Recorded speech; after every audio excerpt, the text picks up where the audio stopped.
Hey guys, welcome back to Clownfish TV. This is Neon. I am here with Geeky Sparkles. Hello. And we're gonna talk about Cindy Brady, the Brady Bunch. The Bradys have split up because of political differences in the family. Oh my God, this is like when you have people like they're telling you if your family doesn't vote the way that you do to not talk to your family anymore. It's like that.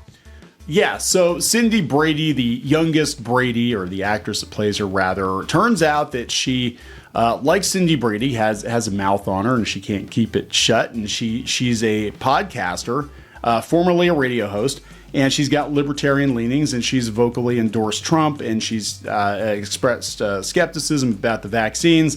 And apparently they were going to do another Brady Bunch revival show on CBS. Which, who would have watched it? Maybe, I don't know. It depends on if it was any good. The last one was really depressing, I thought, because like I think it was Bobby wound up in a NASCAR accident. I don't know. Didn't watch that either. Because why? I don't know. It was Brady Bunch, the brand. But CBS, they keep going back to the well. So anyway, they canceled the show. She claims that it's because of her political beliefs. They were not going to have her in it. Now, as someone who used to be pretty well versed in the Brady Bunch lore, it's not they could have chosen to replace her because they've done that before. They replaced Jan. Jan got replaced before. And that's a whole nother thing. But yeah, she said she had some concerns about the storylines and they didn't like her views, and that's why they canceled it. CBS is also on the rocks financially. So this is just her opinion. We're gonna talk about that, and then we're gonna talk about some other people coming out and saying, hey, just, if you don't toe the line in entertainment, we know the drill, right? Well, this shouldn't be surprising to anyone, but what I don't get is Hollywood, they're supporting people that every time they go do a new show or movie, they're getting on a podium and then they just spout off like this rhetoric that's like, divisive and stuff like that. And then they tank their show or film, they tank half the audience with their behavior, and then Hollywood just, awards that behavior more, it rewards it. I just don't understand. It doesn't make sense. Like it's going to destroy yourselves. It doesn't make any sense. They don't see it that way. I think a lot of people in Hollywood, things have been good for too long, that they stupidly think this is going to last forever, and it's clearly not going to last forever. There's all kind of indications that Hollywood is on the rocks right now, but yeah, it's gatekeeping. That's what it is. And, and the people that they say they're supposed to be protecting minorities or, diversity, inclusion, and all that crap. That's all well and good as long as you do what they say. Yeah. But I brought this up many times. But as soon as you don't, go along with what they say, then you don't count anymore. And there's a bunch of people that behave in such a way that everything they're claiming is being done, they're actually doing it. But it's okay when they do it. It's okay when they do it. It's a whole thing. Yeah, and if you try to do it or try to work outside that system, you're just a grifter. But why they grift and write articles that are grifting. Right. Yes. So let's talk about the Brady Bunch. Before we get into it any further, please subscribe for more pop culture news, views, and rants, guys. Yeah, woohoo if you do. Woohoo. Yeah. So this is kind of wild. This is her opinion. I did know that she went on to. Because, again, I used to be pretty versed in Brady lore, but I think she had like an ad agency or something, and then she went into radio, but then she got fired from the radio station in LA because she supported Trump. They got her fired.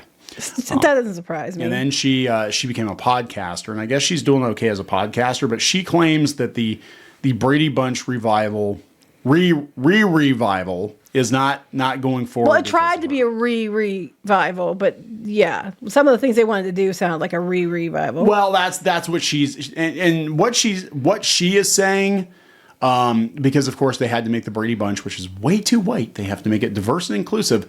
But she said she had some concerns about it feeling kind of fakey and token. Yes, like we keep seeing that, and then it fails because it's not organic, and then they're like, I don't understand why it failed, bigots. All right, so this comes from Deadline. Susan Olsen, best known for playing Cindy Brady on The Brady Bunch, claims that CBS Studios canceled the sitcom revival due to her political views. Again, this is her opinion, and I don't know the dirt, but CBS is not. It's Paramount. It's not in a good place right now, so there could have been other factors. In a new interview, Olsen says a sequel show being developed by CBS was scrapped due to her support of Donald Trump, her views on COVID and the vaccines, and her stance on the LGBTQ plus community. So I think this is really interesting, right? She said, I am what I was going to portray So what kind of show would this be if I can't say anything controversial? In the updated Brady Bunch series, she would have reprised her role of Cindy, playing a libertarian podcaster. So that kind of tracks, though, because, again, that was kind of a running joke in the Brady Bunch that Cindy could never keep her mouth shut. And she tattled on everybody. And, so she becomes a podcaster. She said, I did have a phone call with my TV siblings and my agent. And, again, they've done stuff together before, but I think that was before Trump. Everybody was saying, we're sorry. They just won't budge. They will not have you in this. I was like, wow, I've been canceled. A role I played for over 50 years. I can't play it now because I'm too dangerous. I was like, well, okay, guys, good luck. I hope you can sell it. Well, how then don't write her as a libertarian podcaster? That would have fixed the problem. Cindy died on the way back to her home planet. I'm just saying they could have just changed the character so it would have been a non-issue. But they didn't do that. And then my next thing is, they have celebrities out there shooting their mouths off right and left all the time, tanking shows and movies. But that's okay. But they're afraid, she's too dangerous because, she doesn't go along with the Hollywood rhetoric. Well, here, this is where she said, this sounds a lot like Gina Carano. She said she recalled a year later she had a video call with who she calls the Inquisition, which consisted of the showrunner, the producer, and Sherwood Schwartz, he was the creator of the Brady Bunch and Gilligan's Island, his son, to talk about how to move forward and appease the network. The actress said they questioned her about her stance on political issues, saying they had drank every drop of the Kool-Aid and continued to disagree with her opinions. What does it matter if she's playing a role, right? Right, that's what I'm saying. Then just don't make the role a libertarian podcaster. Now, right? Then that would have solved everything. Well, I think they were probably afraid she'd go out in public and say something. But that's my point. That's my point, though. They aren't worried about all the ones that are on the other side that go out in public every day and makes dumb comments that literally tank movies and shows. That's okay. They're allowed to completely fuck up everything because with their opinions, but they're afraid she might say something, so they didn't do it. So apparently, they got into about the vaccine. They got into trans issues. She said that she revealed the vaccine wasn't safe or effective. Yeah, she said by now we know the vaccine. Some of them were recalled because of blood clots. So this was a couple of years ago, and I've got very. I don't give a shit. I've got very strong opinions about that whole thing. Just based on personal experiences we've had here. But the topic of trans children came up during the conversation. The Brady Bunch Reboot producers noted suicide rates among children who didn't get treatment. Olson pushed back. So wait, so this is what's so weird about this. So she has her show, right? Her opinions or whatever. What does this have to do with the Brady Bunch show? That's just it. Well, no, because they were probably going to. Yeah, here's what it had to do. Yeah, the Brady Bunch revival. One of Jan's kids was going to be trans, and they're going to lecture about pronouns. There was also a black spouse. So to that, I was like, come on, let's not be so obvious. Let's make the black spouse somebody who has a really close relationship with another Brady, and that's how the Brady met them. Give them a foundation so it isn't a token position. Yes, thank you. Like they're making it have a reason other than, we did, black and trans kid. I'm like. So yeah. She said Olson dismissed systemic racism in the U.S. because she said we elected a black president twice. All I know is, I'm not saying bigotry and racism doesn't exist because it completely does. Yeah. All I know is in the last few years, it has gotten so much worse, and I think a lot of it is over idiocy like this, and people getting sick of it. But it's gotten so much worse, and it didn't used to be this way. Like, it really wasn't. Back when 70s, it was, 80s and 90s and 2000s, early 2000s, it wasn't like this. They're like literally taking it back decades and then blaming everybody else. Damn, she's spicy. She was fired in 2016 from an LA talk radio show, right? And they said, this is what the radio station said. She said, we will not tolerate hateful speech by anyone associated with our radio station and have severed our ties with a host that veered off in the direction which we are going from. What did she say? So apparently they got into an argument. This is what we could find. We had to go dig for it because it wasn't like it's really gotten memory hold. But apparently they got into it on the show, and then there were some DMs, and then she feels he lied about her, and then she called him the F word in a private message, and then he took the screenshot because of course he did, and then that's what got her gone. So it's like, yeah, I mean, that was a very poor lapse of judgment. Well, especially. if you look at the other end of the other article, she's like proud of it. She goes, I stand by everything I said. They were my greatest hits. Yeah, yeah. She said, Olson said they did a web search, right? They came up with 50 pages of comments she's made on social media. And the resounding result was, no, we cannot have her on the show. If we go forward with the project, it will not be with her. But it had to be pretty bad. Yeah, the actors doubled down and said, to be honest, those 50 pages were my greatest hits. I stand by everything I said. I just say things. I don't just say things. I stand by it. So, I mean, look, if she stands by it, that's what she believes, whatever she said, you know. Well, I don't understand. This is what doesn't make sense to me.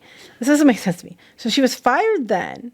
They're supposed to be doing the show. Was this back then? Or was it now? This was recently. Okay, so if they knew this, if it was that bad. That's my point. Exactly. That's what I'm saying. If it was that bad, why were they even looking to bring her in? If it was that bad, right, back then, I wouldn't have even called her in the first place. But then what they did was they brought her in just to be like, well, we need to see if you're really a bigot or not. Susan. Well, she said really shitty things, and she said really shitty things. I mean, that's what it is. But then why call her in the first place? That's what I'm saying. You know, did you want to see if she like repented? I mean, I don't understand why you're wasting her time, your time. You know what I'm saying? If you fundamentally disagree with her, why would you even call? Probably because they knew the audience is going to expect Cindy freaking Brady to be on the show. And you're just trying to see, you know, if she's going to be a problem or not. But, yeah, it was so memory hole. We had to go dig around and find what she actually said. And here it was a DM that her and this other guy had because they got into a fight or whatever. And I don't know. It's Hollywood drama, right? Anyway, let's get to this. Let's get to this because you reposted this today. This is what I thought we were talking about. Yeah, well, this is mostly what we should be talking about. This is Clifton Duncan. So I'm going to let you. Do you want to read this? No, you can go ahead and read it. Unless you want me to, because your voice. No, that's okay. It's kind of sort of back. This is Clifton Duncan, who I think is a theater guy, stage and screen guy.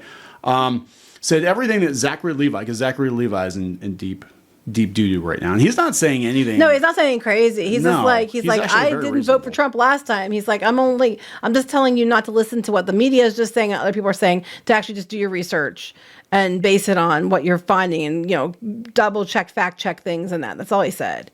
He said that he doesn't even identify as conservative and he hasn't endorsed Trump. And he's been informed by a friend he's being actively blacklisted by the theater industry at a time when they claim to want to uplift black voices and promote a positive culture of inclusivity. Again, as long as you do what they want. As long as you do what they want. And have the right opinions. There are lots of minorities and women and LGBTQ people that have been marginalized. You know, you say that people get marginalized. Yeah, they got marginalized twice, right? Because if you don't agree with their far extreme rhetoric, then you are a bigot, you are alt-right, and it doesn't matter if you are not white, straight, and male. We're going to claim that we're standing up for you, and we will stand up for only the ones who agree with us. When it's you, we'll just either we'll be complete dicks to you, or we'll ignore you and step over you so we don't have to be accused of being bad to you, and just act like you don't exist again. He said that there are plenty of non-leftists in entertainment, but they say nothing. Yes, we've been saying that. This is true, and this gets me because we have a lot of people that seem to think that like all of Hollywood is some sinister cabal. Like it's everybody thinks. I mean, the thing is, they're trying to make it a cult where everybody thinks exactly the same. But there are a lot of people that work in Hollywood that aren't on board with this. Hollywood's falling apart. What's that tell you? Yeah, they just don't say anything. And because they know if they say anything, even if it's like very middle of the road, like, well, you know, I don't care about your politics. What? That's literally supporting Hitler. Being a moderate and saying they shouldn't talk about politics all the time, let people, you know, you don't have to know how people voted is you know, somehow the worst thing ever. Yeah. You know, it's worse than being all right. So, yeah, they said there's plenty of non-leftists in the industry. They say nothing because they know they're going to get in trouble. They sit backstage and on sets and in rehearsal studios and in dressing rooms day after day after day, listening as their colleagues relentlessly demonize and dehumanize any person or idea that isn't far left coded. Far left code. They know that any pushback against the routinely inaccurate and frankly asinine remarks made whenever discussions turn to politics, as they often do, can have severe social and professional consequences. This kind of entrenched bigotry, ensures that an already crippled industry will soon completely cease to be relevant in an age where people have endless entertainment choices, which are going to YouTube and TikTok. Yep. Worst of all, at a time when Americans are struggling to and feel more divided than ever, instead of lightening our citizens' spiritual and emotional burdens and bringing them together through our work, the entertainment industry will continue to act as a vehicle for division, driving at more social disintegration and cultural malaise. There's nothing progressive about that. Yeah, he's right. And it's going to get worse. It doesn't matter who wins the election. Well, the proof is in the pudding, just by the numbers of Hollywood. And how much is getting canceled, and how much is shrinking, and how much is failing, and what succeeds and what fails. Yeah, I think we're going to have another video coming up this week on that. There was an article that I was kind of sitting on for a couple of days that deals with that situation. But How we get called fascist? Get this, we got literally called fascist because we said that maybe if the animation industry is shrinking because they aren't making any money when the stuff failed, that if you do your own thing, you can go out and, maybe a better idea would be to go find your own audience and do your own thing. And that's, that's fascism. Even though it's the opposite of, they don't know what fascism is. They just throw it around because, someone said. So we're going to wrap this up, guys. We're going to see, I keep thinking that on some level we're over the worst of it, but I'm like, depending on which way the election goes, we actually could be in for another dose of blacklists and temper tantrums. Here's the thing, though. Even if that happens, how much money can they stand to lose? Because they're going to keep doing this. They're going to keep making politically driven, agenda driven bullshit. Because even people that lean left or lean right, most people are moderate. Most people are in the middle. The extremes are a small percentage. The majority of people are in the middle, either leaning left or leaning right. And they're all sick of it. They're like, can we just have a movie that's a good movie? And when the movie's just a good movie that doesn't have rhetoric in it, people love it and they go see it on both sides of the aisle. Because as people, we're all tired. The middle is tired. Yeah. Just, so I don't know. They're going to keep losing money if they keep it up. Yeah, we'll see. We're going to wrap it up. Yeah. Please subscribe for more pop culture news, views, and rants. We'll talk later. Bye. Join the reef. Go to clownfish-.com. That's clownfish-.com. You will get exclusive access to podcasts and videos and comic strips and more, as well as merch discounts. Check it out. If you were a member, you could get this t-shirt, this dismal t-shirt on our website. You'd get a 10% discount on that. You can also join in the community on clownfish-.com. Thank you so much for the support.